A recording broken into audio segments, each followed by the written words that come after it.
오늘 기도와 구제입니다. 이스라엘 백성들이 바벨론 포로 동안에 율법으로 돌아가려는 운동의 결과로 일부 유대인들이 이 회당을 중심으로 펼쳐졌던 운동입니다.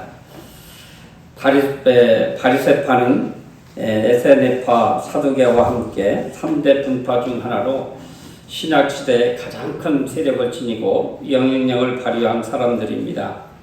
이들은 율법을 가장 엄격하게 지키는 사람으로 일반 유대인들이 존경을 받기도 했습니다. 그러나 예수님은 바리새인과 사두개인들의 누룩을 주의하라라고 마태복음에 말씀하고 있습니다. 그 이유는 그들이 철저하게 율법을 지킨다고 하나님과 동등하게 생각한 것입니다. 예수님이 그들이 그런 의식을 경고하셨습니다. 그들이 의식으로 대표적인 예는 기도였습니다. 그들은 자기는 의롭다 하고 다른 사람은 멸시하기도 하였습니다. 바리새인은 서서 따로 기도하여 이르되 하나님이여 나는 다른 사람들 곧 토색, 불이 간음을 하는 자들과 같이 아니하고 이 세리와도 같이 아니함을 감사하나이다. 누가복음 18장 11절에 이렇게 기도했습니다. 바리새인들은 구제도 드러내놓고 하면서 다른 사람의 칭찬과 존경을 유도하였습니다. 예수님은 이러한 외식적인 태도를 가장 싫어하셨습니다. 그러면서 우리의 중심을 보고 계십니다. 여기에 바리새파, 바리새인들, 사두개파 이들이 지금으로 보면 어떤 부류의 사람입니까? 어떻게 보면 목회자들입니다. 목회자들이 당연히 기도해야 되겠죠. 그리고 말씀대로 사는 것은 당연합니다. 근데 예수님은 나를 따르라 라고 말씀하셨습니다. 그리고 갈 때마다 이야기한 것이 아니라 그는 습관을 쫓아서 감람산으로 가시더니 기도하러 가셨다 소리를 이제 감람산으로 밤에 이렇게 기도하러 가셨습니다. 그는 누구한테 얘기하지도 하냐고 자기 시간에 했다는 것을 볼 때에 요즘 저를 비롯한 많은 목회자들이 기도하지도 못하고 잘 섬기지도 못하면서 성도들에게는 그것을 강요하는 것 같이 느껴집니다. 저도 그런 것 같아요. 이런 사람을 주의하라고 우리 주님은 이야기하고 계십니다. 우리 주님은 중심을 보시는 하나님은 우위선을 가장 싫어하십니다.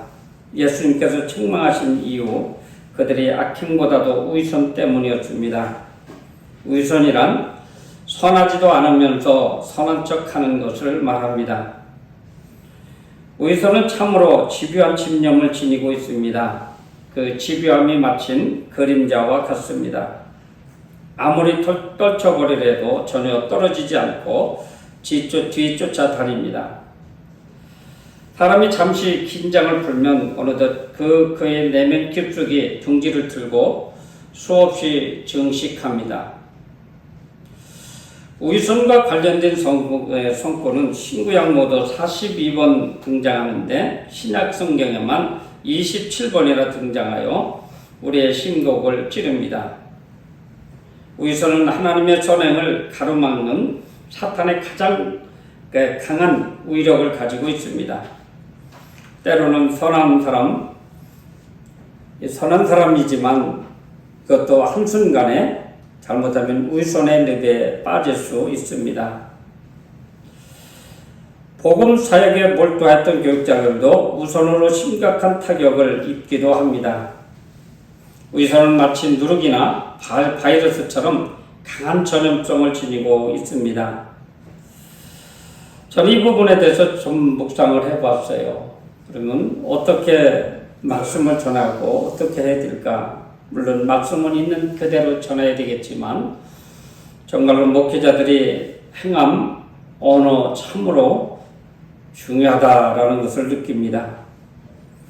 성도들이 그렇게 살아야 되는 것도 마찬가지지만 그래도 목회자들이 이 부분에 있어서 참으로 정말로 신경 쓰고 이 사회를 살아가야 되지 않을까. 그리고 말씀 전하는 것도 참으로 조심 있게 전해야 되지 않을까. 왜냐하면 우리 목회자들이 자칫 잘못하면 예수님께서 누룩을 주의하라는 것처럼 아마 우리 주님이 이 땅에 계신다면 어떤 말씀을 하실까. 아마 사랑하는 성도님들을 향해서 목사들을 주의하라. 아니 말씀 전하는 목회자들을 주의하라 라고 할 수도 있을 것 같아요. 그렇다고 하면 모든 목회자들은 성도들을 향해서 고개를 숙여야 되겠고 진짜 왼손이 아닌 것을 오른손이 모르게 오른손이 아닌 것을 왼손이 모르게 은밀한 중에 기도하고 은밀한 중에 선행을 해야 될 것 같습니다. 우리 주님은 이렇게 은밀한 구제를 할 때 아시는 주님이십니다.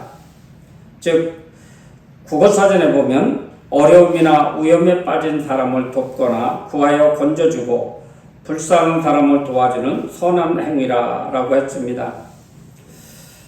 또 신앙적인 구제는 사람에게서 나온 것이 아니라 하나님께로부터 나왔다고 잠언 11장 25절에 그렇게 말합니다.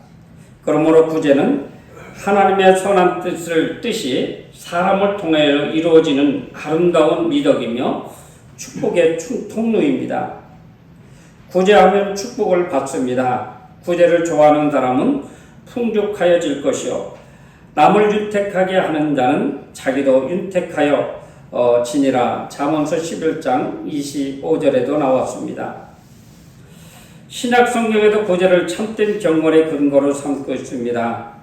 하나님 아버지 앞에서 정결하고 더러움이 없는 경건은 곧 고아와 과부를 그 환난 중에 돌보고 자기를 지켜 쇠 속에 물들지 아니하는 그것이니라.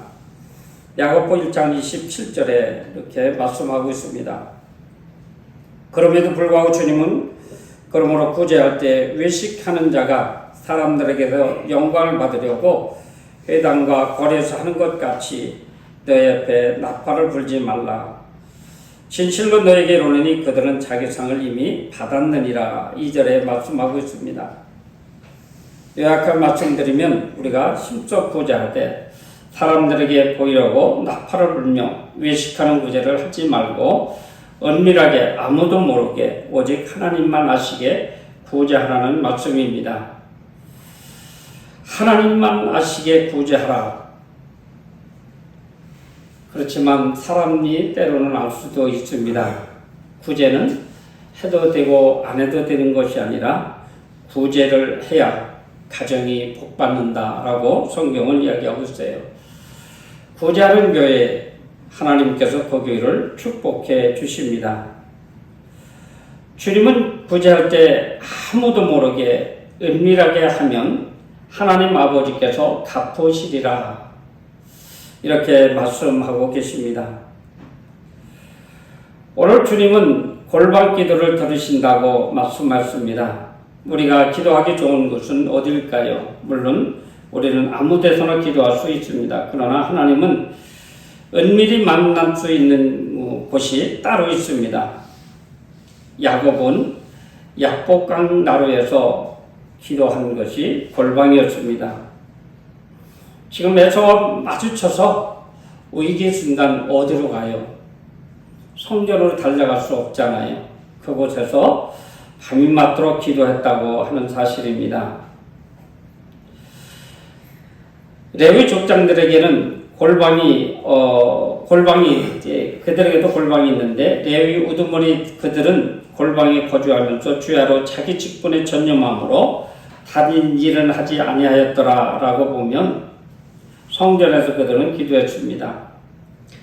베드로가 죽은 다비다를 살릴 때에 골방에서 기도했습니다. 골방 기도는 부르짖기보다는 하나님과 단둘이 비밀을 속삭이는 기도하기에 참 좋습니다. 골방에 들어가면 오랜 시간 하나님과 깊은 기도를 할 수 있습니다. 예수님도 골방 기도를 위해서 혼자 산으로 오르셨습니다. 이곳에 예수님은 혼자 기도하러 가셨습니다. 골방 기도는 은밀하게 속삭이는 기도이기에 좋습니다. 자칫 잘못하면 우리가 골방 기도하는 신자를 모르고 정죄할 수도 있습니다. 기도는 하나님과 나하고 하는 그 기도이기에 누구의 기도를 우리가 침범해서도 안 됩니다. 산속의 기도는 간절히 부르짖는 기도하기 좋은 장소입니다. 천지를 지으신 여호와 하나님께서 산이나 골방에서 부르짖는 기도를 들으시고 응답하실 줄로 믿습니다. 은밀한 하나님과 단둘이서 만나는 기도를 통해서 응답을 꼭 체험하시길 바랍니다.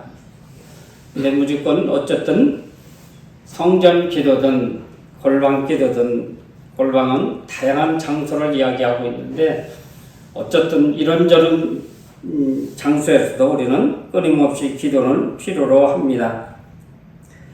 우리의 필요를 아시는 주님입니다. 하나님은 우리의 필요를 너무나 잘 알고 계십니다. 그렇다고 기도하지 말라는 것은 아닙니다. 하나님께서 우리의 기도를 들으시고 응답하신 데는 몇 가지 조건이 있는데, 첫째로 하나님의 도움이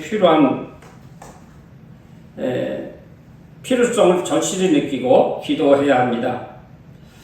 하나님은 나는 목마른 자에게 물을 주며 마른 땅의 시내가 흐르게 한다라고 시편에 말씀하고 있습니다. 이것은 무슨 이야기입니까? 갈급하게 구할 때 하나님은 응답해 주신다는 거죠. 그냥 기도하라 했으니 기도하는 것이 아니고 어떤 문제를 들춰놓고 간절하게 기도하라는 것입니다. 두 번째는 믿음으로 기도해야 합니다. 응답받는 기도의 조건은 믿음이에요. 주님께서 제자들에게 무엇이든지 기도하고 구하는 것은 받은 줄로 믿어라. 그리하면 너에게 그대로 되리라. 마가복음에 말씀하셨습니다. 하나님께서 말씀하시는 것을 그대로 믿든지 안 믿든지 그 자세에 따라 응답을 받거나 못 받는 것이 결정됩니다. 그러면 우리는 이미 기도할 때 기도 시간이 길든 짧든 간절하게 기도하라는 것입니다. 여러분, 우리 성도들 중에 일주일 내내 기도 않는 사람은 없겠지요. 분명히 기도하리라 믿습니다. 그러나 우리가 꾸준히 기도해야 함을 성경에서는 가르쳐주고 있습니다. 기도를 꾸준히 해야 응답을 받을 수 있다는 것입니다. 당장 기도에 응답이 없다 할지라도 꾸준히 기도하면 응답을 받습니다. 사도 바울은 기도에 항상 힘쓰며 라고 로마서 12장 12절에 말씀하시고 쉬지 말고 기도하라고 데살로니가전서 5장 17절에 이렇게 말씀하고 있습니다. 그런가 하면 좀 더 강한 어조로 베드로 사도는 정신을 차리고 근신하여 기도하라 라고 했습니다. 여러분, 이 기도는 꼭 교회에서만의 기도를 이야기하는 것이 아닙니다. 가정에서 제가 딱히 기도는 안 하는데 어떤 권사님 그 전에 서울 있을 때 방문하게 됐는데 아예 기도방을 정해놨더라고요. 그래서 조그만 상 하나 놓고 성경책 놓고 거기다 방송 놓고 거기서 이렇게 자기가 기도한다라는 것을 기억이 납니다. 아무튼 이렇게 우리가 계속해서 끊임없이 기도해야 합니다. 이렇게 기도하면 우리의 심령이 하나님과 늘 연결되어 있습니다.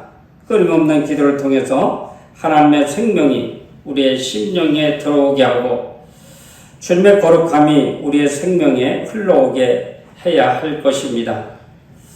사랑하는 성도 여러분, 우리가 늘 끊임없이 기도와 찬양을 하셔서 여러분들의 모든 문제가 해결되는 놀라운 축복이 있기를 원합니다. 기도하겠습니다. 하나님 아버지, 감사를 드립니다. 자칫 잘못하면 저희들 바리새인들과 같이 하나님 외식하는 그런 기도는 아닐런지 한번 돌아보게 하시고 정말로 간절하게 어떤 문제에 직면했을 때 끊임없이 기도하는 저희들 다 되게 해주셔서 하나님 응답받는 놀라운 축복이 있게 하옵소서. 이웃의 어려움을 그냥 외면하지 말고 하나님 정말로 사람이 모르게 은밀한 중에 구제할 수 있는 그런 믿음도 저희들에게 허락해 주시옵소서. 예수님 이름으로 기도하옵나이다. 아멘.